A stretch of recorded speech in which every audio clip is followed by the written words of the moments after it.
भगवान वीरो मंगलम गौतमो घड़ी मंगलम कुंद कुंदाध्यो जैन धर्मस्तु मंगलम सर्व मंगल मंगल्यम सर्व कल्याण प्रदानम सर्वधर्माणां जैनम जयति शासनम वंदित सौव सिद्धे ध्रुवमचलमणो वोम गतिम सत्ते वक्ष्यामि समय पाहुड मृणमो सुत केवली वणिदम प्रशांतमत गंभीरम विश्वविद्याकुलगुरुम अव्ययिक शरणम जिया श्रीमत् सर्वज्ञ शासनम।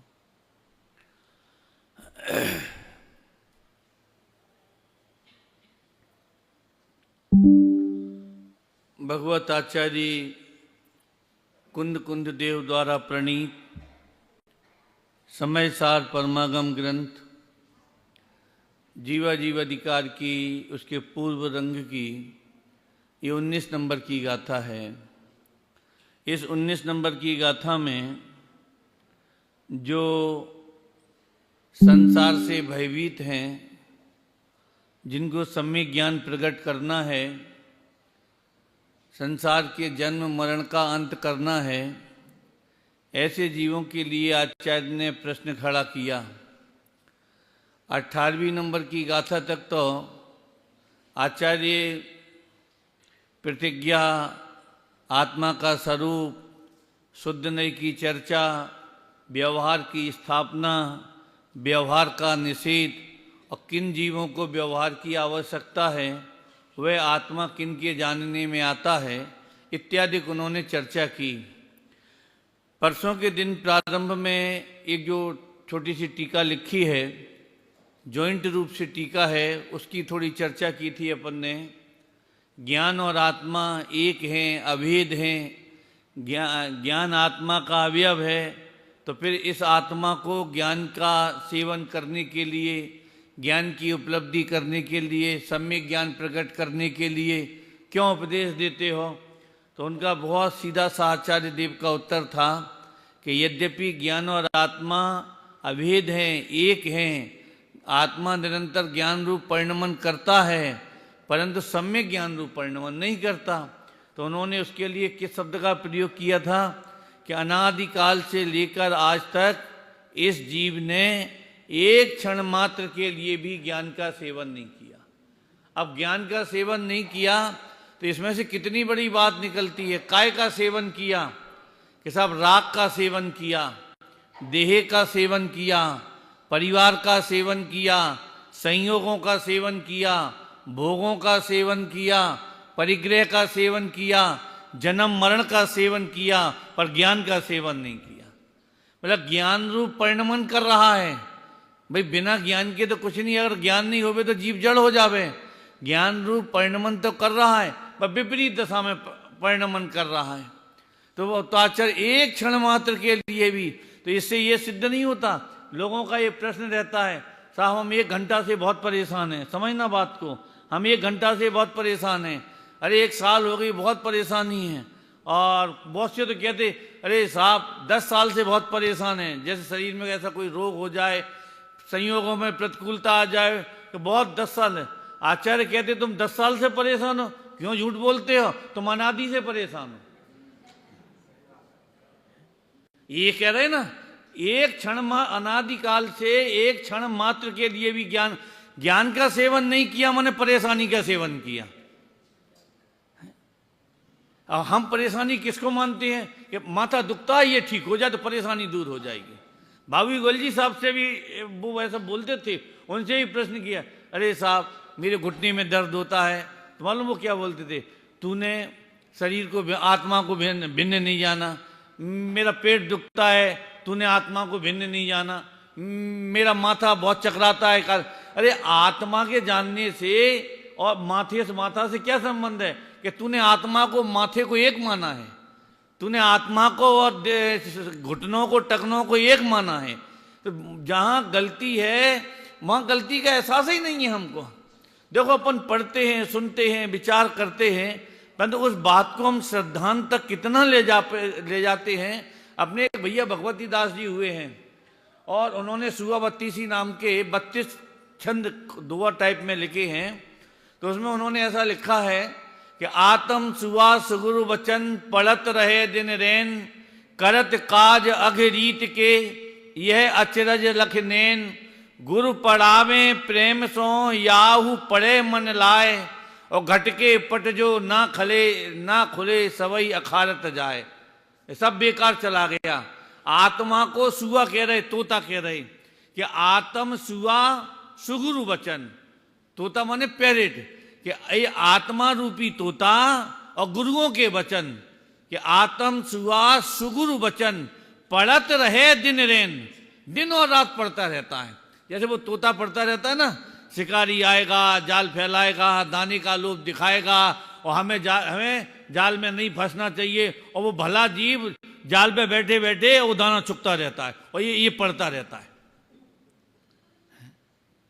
शरीर में सुख नहीं है, परिग्रह में सुख नहीं है, और दुकान में मारा जा रहा है।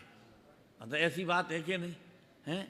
शरीर भिन्न, पसीने की एक बूंद टपकी और एसी चालू हो गई। अभी आप विचार करके देखो ना, कि आत्म सुआ सुगुरु वचन पढ़त रहे दिन रैन, और करत काज अघ कहते हैं पाप को, कि करत काज अघ रीत के यह अचरज लख नैन, गुरु पढ़ावे प्रेम सो याहू पढ़े मन लाए। ये गुरु पढ़ा रहे, अपने भी मन लगा के पढ़ रहे हैं, और फिर भी हृदय के जो सम्यक ज्ञान के पट हैं ये खुल नहीं रही है। ये आचार्य, ये अमृतचंद आचार्य देव की एक एक पंक्ति आप देखो तो है कि इस जीव ने यद्यपि ज्ञान और आत्मा का तादात्म्य संबंध है, परंतु अनादिकाल से इस जीव ने ज्ञान का एक क्षण मात्र भी सेवन नहीं किया, एक क्षण मात्र के लिए भी उपासना नहीं की। उपासना माने एकत्व बुद्धि, उपासना माने निर्णयात्मक बुद्धि, मतलब देह को अपना माना, संयोग को अपना माना, राग को अपना स्वरूप माना, विकार का स्वामी बना, मिथ्यात्व रूप प्रवर्तन किया, ये सब चला। तो ज्ञान का सेवन कहाँ हुआ? सेवन काय का किया इस जीव ने? अज्ञान का सेवन किया, उसकी ये आकुलता है। तो अब ये कभी मत कहना, कम से कम भगवान से तो बिल्कुल भी मत कहना कि हम 2 दिन से परेशान हैं, हम 3 दिन से परेशान हैं, हम 1 साल से परेशान हैं। भगवान ते की बात कहेंगे, तू तो अनादि से परेशान है। वो परेशानी थोड़ी कम हो जाती है, थोड़ा सा पुण्य का उदय आ जाता है, तो तुमको लगता है कि अब ठीक है। 1 से 6 डिग्री फीवर वाले को 1 से 1 पे आ जाए, डॉक्टर पूछे कि अब कैसे हैं, तो वो भी कह देता है कि अब ठीक है। तीव्र संक्लिष्टता के परिणाम में भगवान की पूजा पाठ कर लेता है, कसाई की मंदता हो जाती है कि भैया अब कैसे, कह रही अब तो बहुत मगन है, भगवान की हर भजन चल रही है। जिस जीव को स्वभाव में ही उपादेय बुद्धि हो, वो धर्म क्या समझेगा? गुरुदेव ने 45 वर्षों तक बोलो क्या कहा है? मैंने एक बार, रजनी भाई आपको याद होगा नहीं होगा, कम से कम 20 वर्ष पहले की बात है, मैंने आपसे ही प्रश्न किया था, और वो भी भिंड में किया था। और उस समय किया था जब शुकावाद में पंचकल्याणक होना था, और आप आमंत्रण के लिए संध्या बहन की तरफ से आए थे। तो मैंने कहा था कि गुरुदेव ने जितनी चोट शुभ भाव के ऊपर की, नहीं, बात लालचंद भाई की थी कि आप लालचंद भाई के निकट में आपके पिताजी ज़्यादा रहे हैं, तो कभी ऐसा प्रश्न नहीं आया कि लालचंद भाई या गुरुदेव ने जितना इस शुभ भाव के ऊपर चोट की है, अशुभ भाव के ऊपर क्यों नहीं की? उन्होंने उस समय जो 20-22 साल पहले उत्तर दिया, मैं वो उत्तर आपको सुनाता हूँ। उन्होंने कहा कि अशुभ भाव को तो सारी दुनिया बुरा कहती है, परंतु शुभ भाव को सब धर्म कहते हैं, और वो धर्म नहीं है। हमें अशुभ से क्या छुड़ाएं? अशुभ से, अशुभ को, हिंसा को कौन भला कहेगा? झूठ को कौन भला कहेगा? रावण ने सीता को उठा के लाया, किसने भला कहा बताओ? बेचारे के आज तक पुतले जला जा रही हैं। तीर्थंकर बनेंगे, उसकी कोई पूजा नहीं कर रहा है। जो देखो तो खोटा काम कितनी जल्दी प्रसिद्ध हो जाता है, और अच्छा काम होता है तो कोई देखने को तैयार नहीं होता उसको, कि शुभ भाव को सब धर्म। अभी यहाँ अपन भी ऊपर ऐसा नहीं है, और अन्यत्र उपयोग नहीं ले जाना। अपन लोग भी अभी 2 घंटे यहाँ विधान किया, सब अच्छा बताओ, जिनके परिवार की तरफ से विधान था, जिन्होंने 51,000 रुपया दिए थे, अभी उनके परिणामों में कितनी संतुष्टि है? कहो थक गए हो तो प्रवचन में भी नहीं आए हो, इतनी संतुष्टि हो जाती है। मतलब कहने का अर्थ क्यों, अब शुभ भाव को हे सुने कौन? अभी इसमें कहेंगे, आगे टीका हम कहेंगे। तो उन्होंने कहा कि साहब आप कह रहे वो बात तो साची है, आप तो हमको ये बतलाओ कि फिर ऐसे ज्ञान की प्राप्ति कैसे होगी। तो उन्होंने क्या लिखा कि सतोबा अन्यतोबा, या तो काल लब्धि आने पर अपने आप हो जाए, कल क्या दृष्टांत दिया था इंद्रभूति का, और या श्री गुरु आदि का उपदेश मिले तो उसके द्वारा उस ज्ञान की उत्पत्ति होती है। तो फिर शिष्य ने प्रश्न किया, तो क्या आत्मा अभी तक अज्ञानी है? तो आचार्य ने कहा कि हाँ, अनादिकाल से आत्मा अज्ञानी है। आत्मा अज्ञानी है तो महाराज ज्ञानी कब बनेगा? तरी कियंतम कालम अयम अप्रतिबुद्ध भवति इति अवधीयताम, यह जीव कितने काल के बाद अज्ञानी बनेगा, ये बात भी कभी जीवन में नहीं भूलना। सारी सत्ता हमारे हाथ में है, हम चाहें तो यहाँ अज्ञान का अभाव करके हम खड़े हो गए यहाँ से, और हम अगर नहीं चाहें, क्या कहा, अनंत काल तक हम अज्ञान का अभाव नहीं करें। तरी कियंतम कालम, कितने काल तक, कब तक यह जीव अज्ञानी रहेगा? तो कहते हैं कि जब तक यह जीव कर्म और नौ कर्म को अपना मानता रहेगा, और अपने को भी कर्म और नौ कर्म का, कम्मेणो कम्मम एमिद एकम च कम्मेणो कम्मम जाए सा खल बुद्धि अपड़ी बुद्धो अवदितावे, कि जब तक ये कर्म नौ कर्म मेरे हैं। देखो मोक्ष मार्ग कितना सरल है, कहीं आता है? अभी जो अपन ने इतना पढ़ा, तुम इतने दिन का उपवास करो, तुम इतने दिन की व्रत करो, इतनी तीर्थ वंदना करो, इतने रुपया का दान दो, वो तो बोलते थे गुरुदेव। अभी ये उन्हीं 19, 20, 21, 22 नंबर की गाथा में 19वीं बार के प्रवचन में ऐसा गुरुदेव ने खूब बोला है। ये भभूतमल भंडारी ये 8 लाख इसने दिए, और 4 लाख रुपए वो जोगराज जी उन्होंने दिए, और 12 लाख रुपया खर्च किया, और धर्म न थी। मतलब उस समय ये दान देना, मंदिर बनवाना, प्रतिष्ठाएं कराना, इसको ही धर्म मानते थे। उन्होंने कहा कि ये धर्म नहीं है, ये ऐसा नहीं है, ऐसा नहीं है। अभी तो अभी ये कह रहे ज्ञानी कब बनेगा? एक सरल भाषा में बात कहूँ आपसे, अब मैं आपसे कहूँ, बोलो ज्ञानी बनने के लिए क्या करना पड़ेगा बताओ? कितने उपवास करने पड़ेंगे, कितनी व्रत करने पड़ेंगे, कितनी पूजा करनी पड़ेगी, क्यों, कितनी तीर्थ वंदना करनी पड़े, क्या करना पड़ेगा? कुंद कुंद भगवान तो ये कहते हैं कि ये मेरे नहीं है और मैं इनका नहीं हूं, बस। इससे भी सरल कोई रास्ता है? देखो इतना सरल भी नहीं है, ध्यान रखना। अगर इतना सरल होता तो 11 अंग 9 पूर्व तक पड़ जाते हैं और हुआ नहीं कुछ भी। इतना कठिन भी नहीं है, कितना, अगर कठिन होता तो त्रियंश कैसे प्रकट कर लेते बताओ? हमने दोनों की बात कही कि अगर बहुत पढ़ने से, बहुत समझने से अगर सम्यक्त होता हो तो 11 अंग 9 पूर्व तक का ज्ञान तो अभव्य को भी अनंतों बार हो जाता है। कि साहब इतना कठिन है कि नहीं, अगर कठिन होता तो शेर को कैसे हो जाता बताओ? इतना सरल है। प्रमाद छोड़कर स्व बुद्धि, स्व रुचि, स्व भेद विज्ञान करके और जीव अगर करे तो सम्यक्त कैसे प्रकट नहीं होगा? ये कर्म 9 कर्म मेरे हैं और मैं भी कर्म और 9 कर्म का। तो कर्म माने ज्ञान वर्णादि कर्म और 9 कर्म माने शरीर आदि। अब देखो इसकी टीका देखो आप। जैसे स्पर्श रस गंध वर्ण आदि भावों में तथा चौड़ा गहरा अवगाह रूप उदर आदि के आकार परिणत हुए पुद्गल के स्कंदों में यह घट है। इस प्रकार और घड़े में यह स्पर्श रस गंध वर्ण आदि भाव तथा चौड़े गहरे उदराकार आदि रूप परिणत पुद्गल स्कंद हैं। इस प्रकार वस्तु की अभेद से अनुभूति है।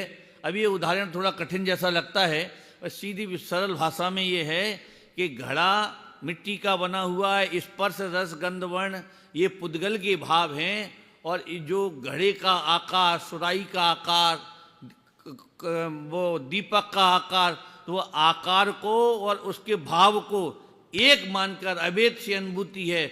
अब ये एक माना कि साहब ये क्या है? ये घड़ा है। तो जैसे अपन ने घड़ा बोला तो उसमें वो स्पर्श रस गंध वर्ण दिखाई देता है, समझ में आता? किसी की नहीं। आप भी बाजार में घड़ा लेने जाओ तो क्या घर से पूछो भाई कितना बड़ा लाना है, कि 5 लीटर वाला, कि 8 लीटर वाला, कि 10 लीटर वाला, इतना आकार का बड़ा हो। और जब कुमार के पास जाते तो कभी ये कहते हैं कि भाई साहब वो स्पर्श रस गंध वर्ण वाला घड़ा दे देना, क्योंकि वो उसमें इतनी अवेद से अनुभूति है कि वहाँ वो आकार में और स्पर्श रस गंध वर्ण में कोई वेद ही नहीं होता। तो आचार्य कहते वो ऐसी अवेद से जो अनुभूति है। अब इसी प्रकार देखो, अब इसमें ये क्या कहते हैं कि इसी प्रकार कर्म मोह आदि अंतरंग परिणाम तथा नौ कर्म शरीर आदि बाह्य वस्तुएं सब पुद्गल के परिणाम हैं, आत्मा का तिरस्कार करने वाले हैं, ये तिरस्कारी भाव हैं। ये 2 लाइनें बहुत महत्वपूर्ण हैं। इन 2 लाइनों में आचार्य ने 2 शब्द का बहुत जबरदस्त प्रयोग किया है। एक तो अंतरंग मोह आदि अंतरंग परिणाम, तो और फिर क्या लिखा, सब पुद्गल के परिणाम हैं। मतलब भाव कर्म को यहाँ पुद्गल कहा जा रहा है। तो ये लोगों को बड़ी विचित्रता लगती है। अभी जैसे हम आपसे कहें ये स्वाध्याय आप सब सुन रहे हो, ये भाव पुद्गल का है, आप पूजा करके आए, ये भाव पुद्गल है। चेतन की पर्याय में हुए, चेतन की परिणति में हुए, भले ही तुम चेतन का विकार कहो, पर इसे पुद्गल का जड़ का कैसे कह सकते हो। तो लौकिक में भी एक बहुत सज्जनता वाली बात आती है कि घर में जैसे मामा जी आते हैं, कोई रिश्तेदार आता है, तो माता ये कह शाम को सोने के लिए बिस्तर करती ना। अब तो आजकल तो वो सब डबल बेड पड़े रहते हैं। एक समय ऐसा था कि घर में दिन में बिस्तर नहीं बिछते थे, क्या कहा, तो वो शाम को खाटों पे सब सोते थे। तो बच्चे आके उस पर ऊधम मचाएं खाट के ऊपर, तो माँ क्या कहती है कि बेटा ये मामा जी के बिस्तर हैं। कि माँ क्यों झूठ बोलती हो, मेरे सामने तुमने बक्से में से निकाले हैं, पापा खरीद के लाए हैं, मामा जी कोई नानी के यहाँ से थोड़ी लेके आए हैं, आप काहे को के नहीं ये मामा जी के हैं। तो मामा जी के माने मामा जी के लक्ष्य से बिछाई गई है। ऐसे ही जो रागादिक भाव हैं ये पर के लक्ष्य से होते हैं, इसलिए पुद्गल के। समझ में आया। लोगों को कभी कभी बहुत के साथ ये शुभ भाव है, ये इसे पुद्गल का कैसे कहते हो, ये उपवास का भाव है, इसे पुद्गल का कैसे कहते हो, ये व्रतशील संयम का परिणाम है, इसे पुद्गल का कैसे कहते हो। यहाँ आचार्य ने एक सूत्र लिखा, जो जिसके लक्ष्य से होवे वह उसका है। आज गलती तो यही हो रही ना, गड़बड़ी तो यही हो रही। जो जिसका है, क्या कहा, हम उसको नहीं देना चाहते, इसलिए मोक्ष मार्ग में भटक रही है। अरे विभीषण ने रावण से यही तो कहा था, भैया ये सीता तो राम की है, क्या कहा, और जो जिसकी है उसे समर्पित कर दो तो उसमें शोभा भी है, उसमें प्रतिष्ठा भी है। सीता राम की है और तुम रावण की बनाओगे तो इसमें तुम्हारी प्रतिष्ठा नहीं रहेगी। जो जिसकी है, अरे आचार्य भी तो यही कह रहे हैं कि ज्ञान ज्ञायक का है और ज्ञेयों में लगाओगे तो ये ज्ञायक की प्रतिष्ठा नहीं है। ये ज्ञायक की आत्मा की प्रतिष्ठा नहीं है। ये जो जिसका उसको समर्पित कर दो। ज्ञान किसका है, ज्ञायक का है, आत्मा, और ज्ञेयों में लगाओगे तो ये कोई आत्मा की प्रतिष्ठा है। अब जैसे कोई श्रावक हो, सदाचार की बात अभी नहीं, कोई श्रावक हो और चौराहे पे खड़े होके है किसी दाढ़ी मूछ वाले के साथ में दही पकौड़े खावे, तो ये शोभा की बात है। अरे शोभा की बात तो जब होती कि श्रावक अपने श्रावक के नियमों का पालन करे। तो ऐसे ही आचार्यों ने भी कितनी जगह लिखा है, ये भी कोई आत्मा है जो राग में मगन होवे, विषयों में मगन होवे, भोगों में मगन होवे, ये भी कोई आत्मा है। हम तो सब आत्मा किसे कहेंगे कि जो आनंद रूप रहे हुए आत्मा। जैसे मुंदास की परिभाषा गुरुदेव करते थे, क्या कहते, मुनि किनको कहिए, जो निरंतर आनंद में मगन रहे मुनि उनको कहिए। मुंदास की क्या परिभाषा है, साधु की क्या परिभाषा है, जो अपने में मगन रहे, जो स्वरूप का मनन करे सो मुनि। क्या कहते देखो, तो अमृतचंद आचार्य देव की भाषा तो देखो। इस प्रकार मोह कर्म आदि अंतरंग परिणाम और शरीर आदि बाह्य वस्तुएं सब पुद्गल के परिणाम हैं। तो ख्याल में आया, ये क्रोध पुद्गल का है तो ये स्वभाव भी पुद्गल का है। क्या कहा? अगर ये मान पुद्गल का है तो उपवास करने का भाव वह भी पुद्गल का है। अगर मायाचारी पुद्गल की है, अब इसमें दूसरा ऐसा भी है, इनमें चैतन्य का अंश नहीं है, ये विकार है, स्वभाव नहीं है, इसलिए भी इनको पुद्गल का कहते हैं। वर्णाध्यावा राग मोवा दयोवा भिन्ना भावा सर्वेवांश पुंसा, सभी भावों से जो भेद ज्ञान कराया आगे जीवा जीवाधिकार में, मतलब ये गुण स्थान से भी भिन्न, मार्गण स्थान से भी भिन्न, शरीर से भी भिन्न, 5 इंद्रियों से भी भिन्न हैं, और जितने जितने वहाँ स्पर्श रस गंध वर्ण से भी भिन्न, सबसे वो 29 भावों से भिन्न बताया। और उनमें सब ये मोह राग द्वेष भाव है कि नहीं है बताओ? राग देखो, जब तक राग में मगनता रहेगी, जब तक राग में मगनता रहेगी, तब तक उसके प्रति हे बुद्धि नहीं आएगी कि साहब छूटेंगे नहीं। छोड़ तो तुम सकते ही नहीं हो, क्योंकि तुम्हारे करने से होते नहीं और तुम्हारे नहीं करने से वे होंगे नहीं, ऐसा नहीं है। और यहाँ तो ये कह रहे हैं उसमें हे बुद्धि आ जाए, ये मेरा स्वरूप नहीं, ये मेरे हित के लिए नहीं, ये मेरे सुख के लिए नहीं। क्यों? कहाँ लंका में रावण बैठा और कितनी दूर अशोक वाटिका, कितनी दूर माँ सीता बैठी। अब बताओ, हर ज्ञान की पर्याय में रावण की में बोलो सीता बैठी कि नहीं बैठी? कि सीता तो वहां बैठी, वहां काय को बैठी, यहां बैठी। अपन लोग अपने घर से कितने दूर बैठे, और दूर बैठे कि बोलो ज्ञान में बैठी है, पूरा घर ज्ञान में बैठा है। तो यहां जो वहां बैठा उसका त्याग नहीं करा रहे, यहां तो जो यहां बैठा है उसका त्याग करा रहे। आप सोच सकते हो। कर्म मोह आदि अंतरंग परिणाम, शरीर आदि बाह्य वस्तुएं। ये शरीर आदि, अब आदि में सब लगा ना, शरीर आदि है ना, तो शरीर आदि माने जिन जिन पदार्थों का शरीर से संबंध है उन सबको गर्वित करना है। क्यों? पत्नी का काय से संबंध है बताओ? आत्मा से के शरीर से? सही बताना। आत्मा दिखाई देता है। अभी कल ही तो 2 दिन से रजनी भाई चला रहे हैं कि जो 40 नंबर का समाधि तंत्र का, कि जो दिखता है, क्या कहा, उससे कोई मतलब नहीं है, और जिससे मतलब है वो दिखाई देता नहीं है। इसलिए हम तो मध्यस्थ होते, हम किससे राग द्वेष करें? तो पैसे का संबंध किससे है? शरीर से। ध्यान रखना, आत्मा से नहीं। पत्नी का संबंध कैसे है? शरीर से। मकान का संबंध, दुकान का संबंध, परिक्रिया का संबंध, नाते व्यवहार का संबंध, सबका संबंध वो लोग कैसे है? तो इसलिए आचार्य ने एक शरीर पकड़ा और पूरे उसको, संयोगों के पिंड को आदि में पटक दिया ले जाके। शरीर को पकड़ के और आदि शब्द का प्रयोग कर दिया कि वैसे वो दिल्ली दीपक होता है ना, तो शरीर को दिल्ली दीपक इन्होंने बनाया कि भीतर से देखोगे तो राग भी देह के लक्ष्य से सबसे ज्यादा होता है, और संयोग को देखोगे तो वो भी सब शरीर की सुविधा अनुसार सब होता है। तो उन्होंने शरीर को दिल्ली दीपक बना के उन्होंने एक पंक्ति लिख दी कि कर्म मोह आदि अंतरंग परिणाम और शरीर आदि बाह्य वस्तुएं सब पुद्गल के परिणाम है। अब देखो, हम चेतन हैं और ये सब पुद्गल हैं। अब उसमें उन्होंने खतरनाक बात क्या कह दी? क्या खतरनाक बात क्या कही? उन्होंने खतरनाक बात ये कह दी आचार्य ने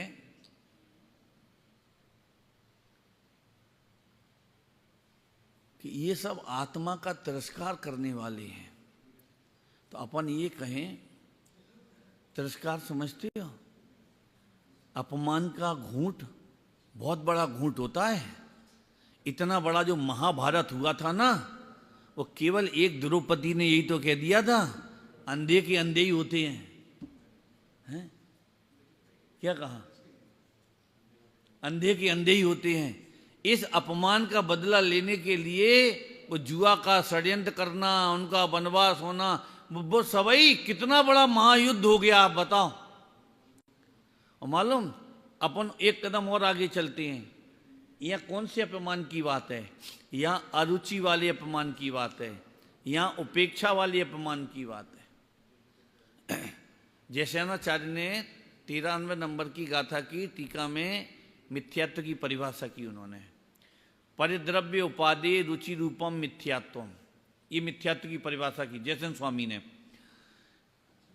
परिद्रव्य इसका नाम मिथ्यात्व नहीं, परिद्रव्य उपादेय रुचि रूपम मिथ्यात्वम, कि जगत के पर पदार्थों की जो उपादेय पने की रुचि है, इसका नाम मिथ्यात्व, इसका नाम अज्ञान है। शरीर है, रहे, बना रहे, कोई तकलीफ नहीं है।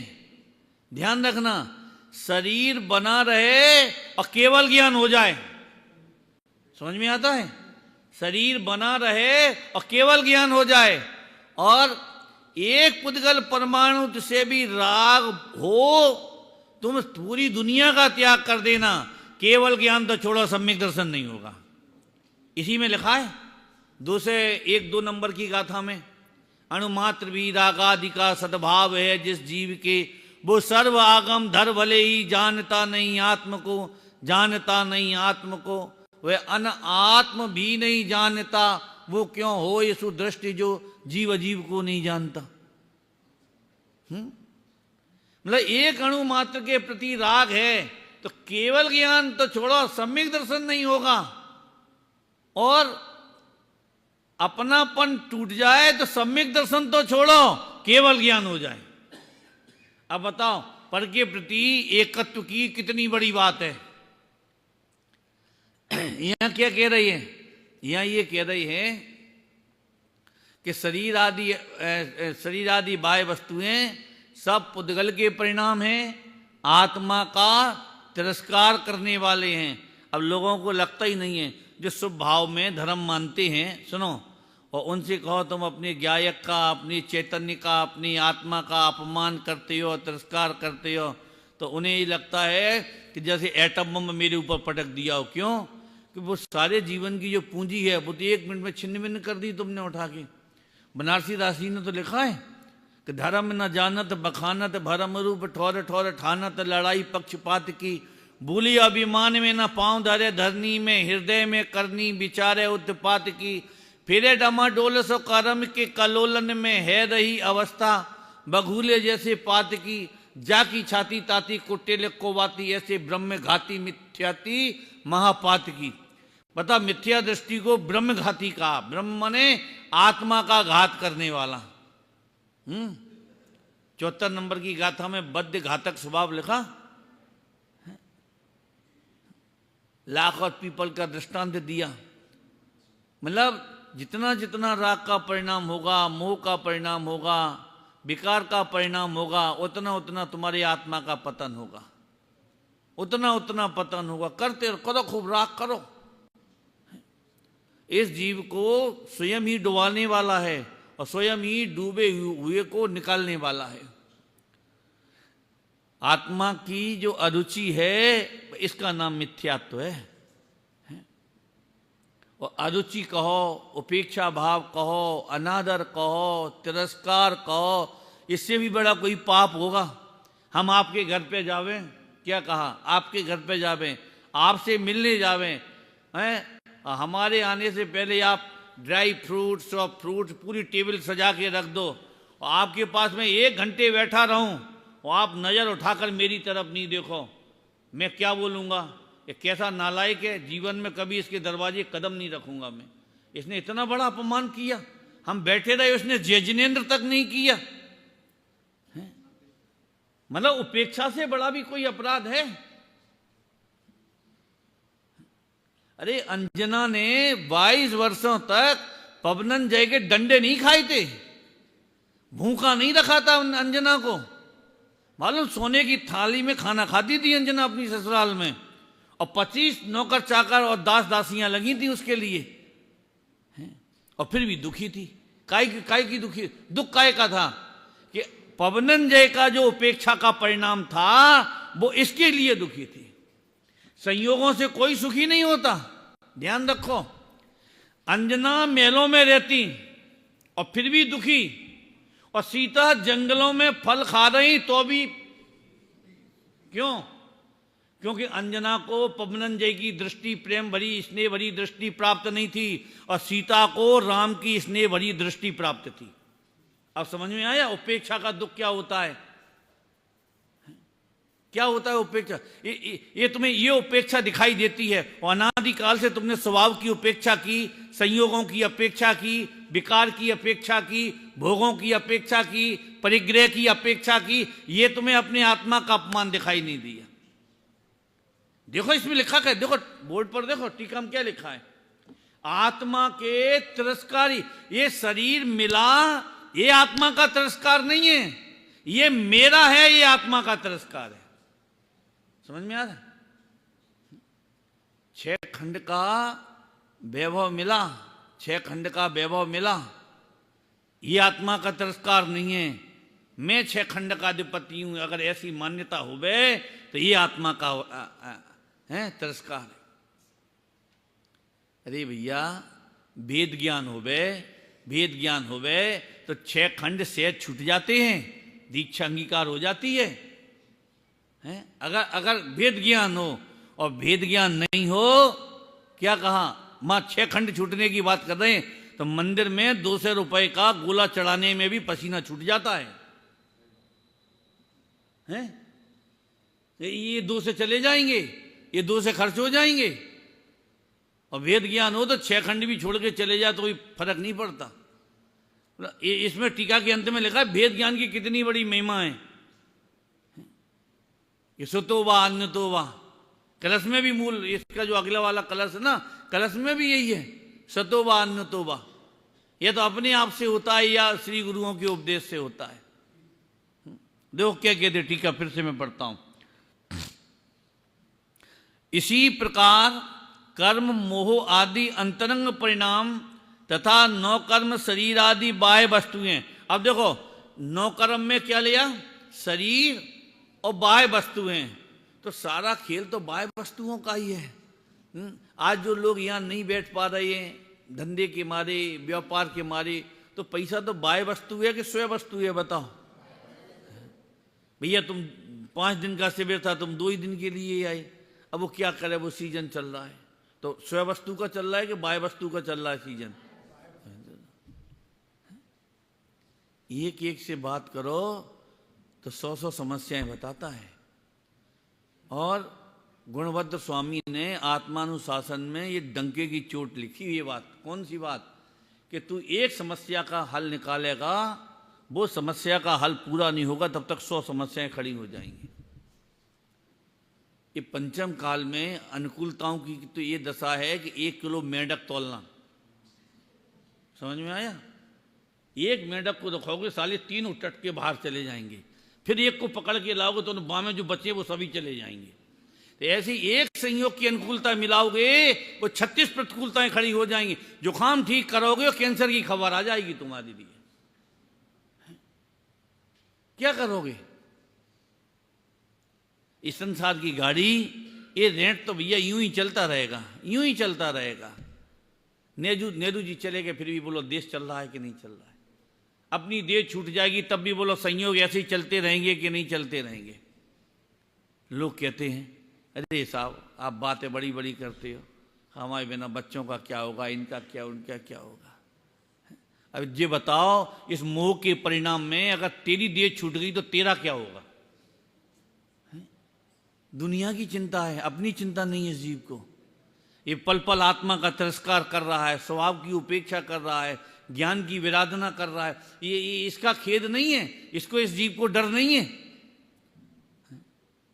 हम भगवान के सामने रोएगा, राग मिट जाए, राग मिट जाए, रागादिक दोष हरि जी, रागादिक दोष हरि जी, परमात्मा निज पद दीजिए। सब झूठ झूठ बोलता जाके। राग ये भी गलत, भगवान तो पहले रागादिक भाव हरेंगे नहीं और भी अपना परमात्मा पना तुम्हें देंगे नहीं। तुम वेद ज्ञान करोगे नहीं तो तुम्हारे रागादिक मिटेंगे नहीं, सीधी सी कहानी है।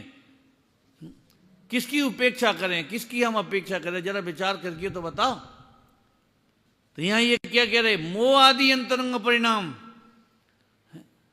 अब जो जितनी सब बताया ना, झगड़े होते, फलाने होते, तो जो बनारसी दास जी का बताया, धर्म न जानत बखानत भरम रूप ठौर ठौर ठानत लड़ाई पक्षपात की, हैं कि धर्म का स्वरूप जानते नहीं, वीतरागता का स्वरूप जानते नहीं, ज्ञान का स्वरूप जानते नहीं, कि धर्म न जानत बखानत माने बखान करते, व्याख्यान करते हैं। अभी ये कैसा हमने रजनी भाई ये सब एक व्याख्यान सुना, सुन के दंग रह गया। अगर ये बात मेरे बेटे ने या और मेरे अपने ने कहा होता तो शायद जम के झगड़ा करता मैं। ये लोग सब 47 शक्ति, क्या होता है ये 47 शक्ति? उसमें केवल एक सर्वदर्शित शक्ति काम की और बाकी की तो ऐसी ही हैं पड़ी हुई। सच कहते हैं। मैं अभी YouTube पे चला, मैं अभी नाम बता दूं, मैंने भी YouTube पे ही सुना था। मतलब अभी मतलब क्या ये 47 शक्तियां हैं? मतलब आचार्य अमृतचंद्र देव 3 चौकड़ी के कसाई के अभाव वाले, जिन्हें एक एक बाहर से अंदर से बाहर जब परिणाम आता है तो उसकी मीमांसा प्रवचन सार में भट्टी में खोलते हुए जीव की उपमा दी है अमृतचंद्र आचार्य 12वीं 13वीं नंबर की गाथा में। पढ़ो जरा, शुभ भाव में आते हैं। वहां से यहाँ आकर जो ये लिखा है, ये 47 शक्तियां लिखी हैं, और वो महापुरुष लोग ऐसा कहते हैं। क्या होती है 47 शक्तियां? क्या होती है? हाँ। मतलब कहने समय सार भाड़, मतलब अब मैं तो कहता हूं भाषा परगना मिलेगी। एक बात ध्यान रखना, भाषा को बिगाड़ोगे, भाषा अगर छिन गई तो कौन सी इंद्री में जाएगा बताओ? हैं? भाषा वर्गणा जाएगी माने रसना इंद्री जाएगी, तो रसना के बाद कौन सी रह जाती है? ते होन ती लल्लू मुआ है, अष्टपाउट में लगा ना। ये लल्लू मुआ माने लूले और गूंगे, उनको लल्लू मुआ बोलते। ये लूले गूंगे नहीं, उनके पैर नहीं होंगे, उनके जिब्या नहीं होगी। गूंगे माने रसना इंद्री नहीं होगी, माने एक इंद्री में जाएंगे वे। एक कुंद कुंद के बच्चे नहीं आचार्य के, ते होन ती लल्लू मुआ।